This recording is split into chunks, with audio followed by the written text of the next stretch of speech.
Often people overestimate their abilities when they encounter the law. Some even believe they can outsmart the police. So what occurs when entitled women learn this lesson the hard way? IA. Can I just get these handcuffs off me? It's a joke. Here are 3 instances of this, beginning with the most contentious one. On the 22nd of October, 2022, a man phoned the police after hearing a car collide with the side of his house. So you didn't see the crash, you heard it. No, I heard it and I looked and there was a car against my house. What did she look like, the one driving? Dark hair, Dark hair, nice looking girl. nice looking girl. What was she wearing? Black. My wife said black. Oh, black. This is now technically escalated to a manhunt, as the driver is missing and has absconded from the crime scene. The police spend additional time interrogating the homeowners before inspecting the vehicle. It appears the woman had left her purse, which contained her driver's license and several other forms of identification, in the car. Now, the police had a name, Stacy, and a picture of her. The officer found it peculiar that she'd leave her purse, suggesting she intended to return to the crash site. However, just a few minutes later, the police would receive compelling evidence to the contrary. Hi there. How you doing? Not too bad, are you guys?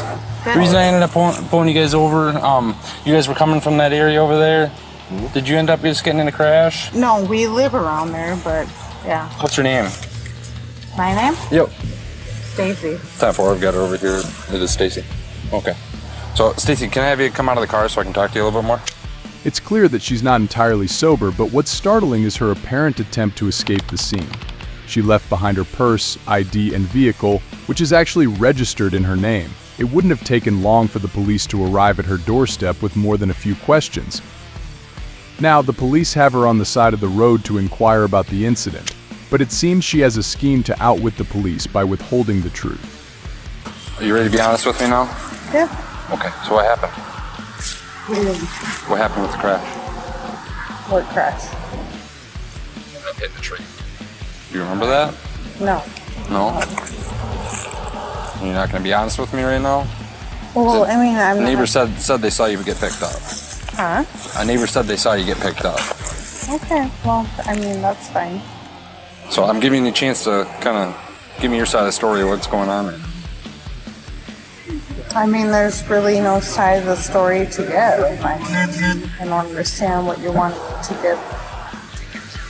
Okay, well, I want you to be honest with me. That's what I want you to give me. Well, there's nothing to be honest about. I mean, Stacy appears to believe that she hasn't committed any wrongdoing, or at least she thinks she can deceive the police officer by narrating a different tale. However, recall that the homeowners informed the police that they witnessed a young woman, dressed exactly as Stacy is, exit the vehicle and depart the scene. It's quite evident that she's not telling the truth, but Stacy doesn't seem to grasp this and continues to blatantly lie to the officer. the truth is, my car is, probably at my house. And, I'm sitting here with my dad. Well, the house that you crashed into, they talked to you and tried to get you to stay there. Well, I didn't crash into anybody's neighbors. Your car is stuck in their house. Well, that's hearsay. Was somebody else driving your car? No, absolutely not. So it was just you driving. Well, I wasn't driving. But you just told me absolutely not, nobody else was driving. The dialogue spirals for approximately 10 minutes, with Stacy persistently uttering perplexing remarks to the police. What exacerbates the situation is that, at one juncture, she even attempts to implicate her father by asserting that he was the one driving. No, I was not driving. I'm not going to argue with you about that. My dad was driving. Your dad already confirmed that he was not driving the black car. No, he was, though. He's driving the vehicle. And so, I mean, what can I do? Okay. I don't want to... Right now what you can do is you can give me an answer on whether you would want to do some field testing. Right No, now. I don't want to, because he's the guy that was driving the, So you're passing your options to do the field testing? Yeah. Okay. So at this point, you're going to be under arrest, okay? Why? Because you're very intoxicated. Stacy is promptly searched and subsequently placed in the rear of a police car. However, before they can transport her to the station, they must deliver the unfortunate news to her father. Based on what happened, I believe she was into a couple of crashes. She hit a tree in a house. Oh my God! Somebody The house itself. Yeah. Yeah. Anybody else show up with her when she got there? No. Did she say she was with somebody?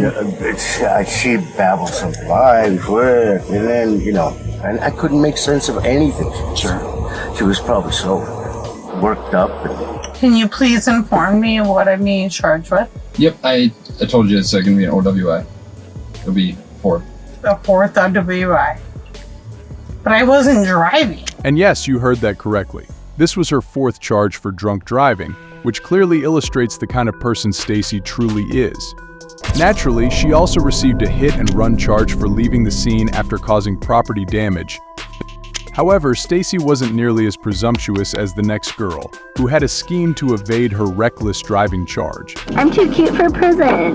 Don't do that to me. On January 5th, 2022, officers were called to the scene of a car accident. Upon their arrival, they received some valuable information from a witness. She's drunk.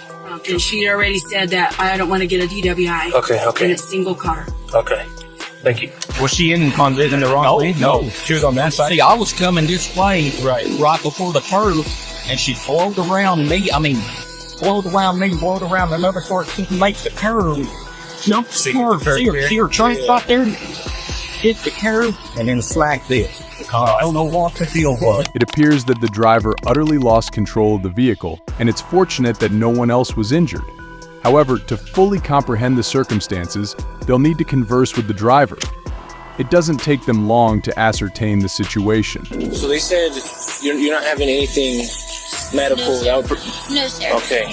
Now, just based on this driving behavior I know. and what people have been saying when we came on scene, would you be willing to take some standardized sobriety tests? Absolutely. How much have you had to drink today? Not very much. Okay, what is not very much? Like the legal limit. Okay, which is what? Like not very much because I ate and I drink water between the two. The driver is cooperating and complying with the police's request to undergo a field sobriety test. Regrettably, the test rapidly reveals to the officers that, despite her pleasant demeanor, she is still a lawbreaker who has endangered numerous other lives. All right, man, go ahead and put your hands behind your back for me, okay? You're being placed under arrest for DUI. All right, I'm gonna have to pat you down before I put you in my unit, okay? The officer conducts a pat-down search on the girl before seating her in the rear of his patrol car and reciting her rights. However, this is the moment when she initiates her plan, which she believes will secure her release. I'm so sorry. I'm so sorry. God. You don't need to apologize. I'm doing my job. That's all. I know. And I respect that. I respect. Have you ever been arrested for a DWI before? No, sir. I've never been arrested, period, so. I hope at least I'm like one of the cuter people that you've had in your cop car. Do not confirm or deny, please. Yeah, I can't talk about that. Yeah, you can. For legal purposes. I'm too cute for prison. Don't do that to me. Anyways, I'm sorry you're stuck with me, though. That's all right. I've been, like I said, with worse. Back at the station, the attempts at seduction continue unabated. All right, so I'm gonna count this in front of you. I remember you. You would come up to the Alcatia with your face mask and be like, "I'm gonna so fine." Damn. And then, like, respectfully though. Oh yeah. Obviously, because like I'm a mess right now. You had your face mask on, but I was like, "I'm gonna so fine." Yeah, don't worry about it. Let's get back to Obviously, business, nobody though. wants to date any woman that's looking like this. So you are such a handsome man. Oh, thank you. Respectfully. I appreciate that. I do. Okay. I'm getting prepared. Yeah. I'm sorry. You don't need I hope I haven't been disrespectful. No, I hope I haven't been disrespectful to your dog. Even while awaiting her medical examination, she couldn't refrain from flirting with the officers, hoping it might mitigate her sentence. What do you suggest? You're there, so go ahead. Okay, maybe a little. You're right. Hey, come over here. This way. Oh, I'm sorry. I just want to say hi. I'm sorry. Wild, then. Come over here. I'm sorry. It happens. You lead the way. Yeah, just have a seat right. How the hell am I supposed to do? Hi, Daddy. What are you doing? I'm a family now. Why you should? I still have to triage and Look how cute he is. Okay. Because you're so cute, sir. Oh, yeah. Thank you. I appreciate that. Hey, might as well just be happy if you're in a shit situation. You shouldn't be. Plus, I got stuck with this cutie. I got stuck with the cutest dog. Yeah. Fortunately, her charges remained unchanged, as she was slapped with an aggravated DUI and reckless driving. While many people criticize this girl's actions, her positivity and attempted seduction are much more preferable to violence and hostility, and especially preferred over this. Stop right now! This time, the officers were summoned to a domestic violence case involving a man and a woman. Upon their arrival, the officers observed the woman disassociating herself and departing from the scene. Miss, stop! Stand there. Okay, I won't. Stand there. Stand there. Stand there. The officers shouted at her to halt, but before they could respond, she began to sprint away from them. Stop right now!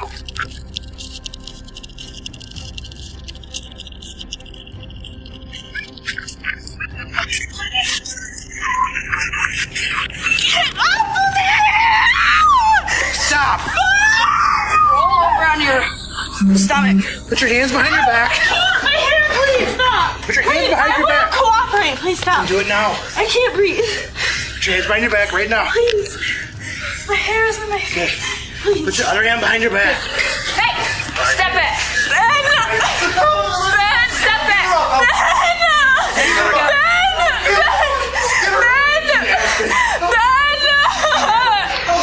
It appears that her master plan didn't pan out as expected.